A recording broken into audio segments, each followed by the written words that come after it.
எல்லாமே பர்ஃபெக்ட் ஆகட்டும், அப்புறம் பிராண்டை ஸ்டார்ட் பண்ணலான்னு வெயிட் பண்ணிட்டு இருக்கீங்கன்னா இந்த பிராண்டோட ஸ்டோரியை நீங்கள் கண்டிப்பாக தெரிஞ்சுக்கணும்.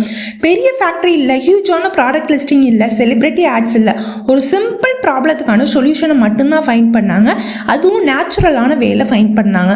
ப்ராப்ளம் என்னன்னா hair fall. Onion hair oil தான் அவங்களோட சொல்யூஷனாக கண்டுபிடிச்சாங்க. ரொம்ப மார்க்கெட்டிங் இல்லைன்னாலும் பீப்புள் ஆனியன் ஹேர் ஆயில் அப்படின்றதுனால ஃபர்ஸ்ட் டைம் மார்க்கெட்டில் புதுசாக வந்திருக்கு அப்படின்றதுனால வாங்கி ட்ரை பண்ணாங்க.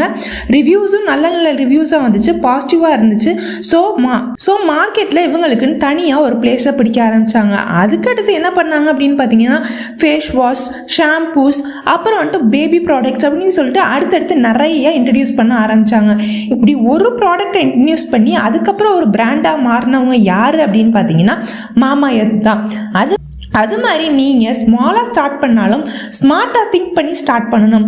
ஒரு ப்ராடக்டை லான்ச் பண்ணுங்கள், ப்ராடக்டை வந்து கஸ்டமர்கிட்ட போய் சேர்ற வரைக்கும் நல்ல மார்க்கெட்டிங் பண்ணுங்கள், நல்லா பிட்ச் பண்ணுங்கள். ஸ்டார்ட் ஸ்மால் திங்க் ஸ்மார்ட்னு சொல்லுவாங்கல்ல, அதுதாங்க இது.